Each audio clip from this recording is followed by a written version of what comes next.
So immediately after the storm, we realized that there were two groups of patients who really needed immediate assistance. And they needed it not only from a shelter perspective, but from a medical care perspective. There were some patients who were in the Hoggard shelter who just had a lot of complex medical care needs. We spent a whole day at Hoggard. We just kind of showed up, and what we found there was 20 to 25 pretty sick patients that were in need of more acute medical care than they could provide at Hoggard, even though the staff there was doing a pretty good job. We were also taking a look at our patients in the hospital. We had patients presenting to the emergency room who didn't have power and who weren't going to be able to get the oxygen that they needed, or they had already had their acute medical conditions taken care of and treated and were ready to go home, but they didn't have power, they didn't have a home to go to. So we took a look at both populations of patients and said, how can we be of the most service and do the most good?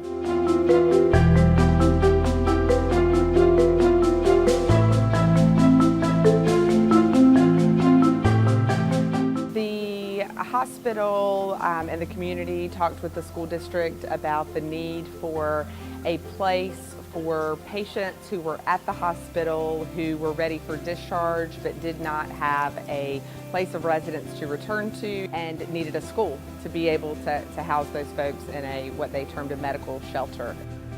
So I got a text on a Monday night asking me to attend a meeting that was going to be held outside the command center about setting up a shelter the next day.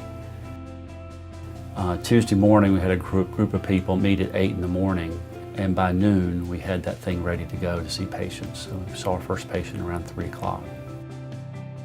By the time we had this set up, it was almost like a small mini hospital. Patients had histories and physicals done, their needs were assessed, we made sure they had their medications. We noted who was a fall risk and who we need to take extra special care of. We had our advanced care practitioners there around the clock 24 hours a day, giving their time, working night shifts out of their normal patterns. I don't know if she's able to actually get out and get food because she's wheelchair bound or if she has rides, so that might be the first place to start. Yeah, the most impressive thing from staffing perspective, from anything, was the willingness to help. Again, bare bones staff to start with. By the time I walked in 4 hours after they started putting this thing together, it was a well-oiled machine compared to anything else that we had available in town. If you talk to any of them out there, they will tell you that they've become a family, and I've never seen a family bond so closely together, not only with themselves, but with the patients. Best care from you. Yeah, that's what I like to see. Yeah. The people here have been awesome. They have hearts of gold to be able to not think about whether or not they lost their homes. They were here for us. Awesome people. And so dedicated, and they go for 12 hours and they don't stop, and they'll do any little thing for you. And with a smile on their face. Yeah. That's all I've ever seen. Yeah. Friendly, helpful, courteous. Roll me to the bathroom, they'll roll me to the bathroom. That's a doctor doing that now. And I'm like, well, thank you very much. One of the really positive things that came out of this experience so far has been, like Marcia said, a lot of us came from different departments in the hospital. Many of us didn't know each other. Didn't know anybody. And so we all came together as a team, a united team, no matter what our role or what our position had been. We're all here for the same purpose. It's just really been uplifting. It's a blessing to know that these are my community mates, these are my community partners now, not just professionally, but also personally. I told the group that when we started, we were acquaintances. Before long, we were partners. And by the time we left 3 days later, I told them if I were to get married again, I'd invite every one of them to my wedding.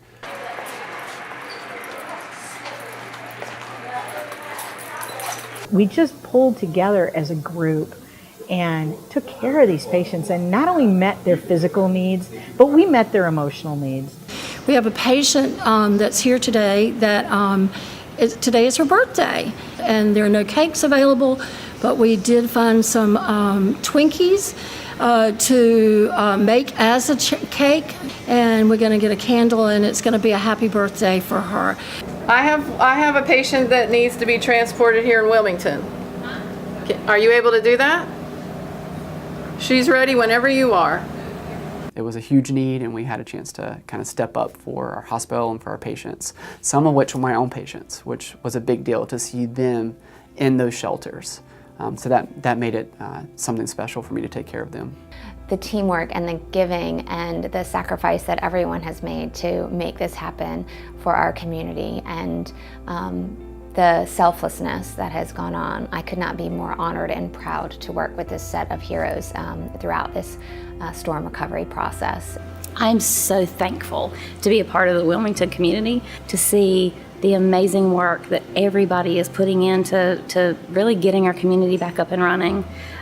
So these are really, really tough times for many, many folks, but you learn who you can count on, and you learn how strong your community is.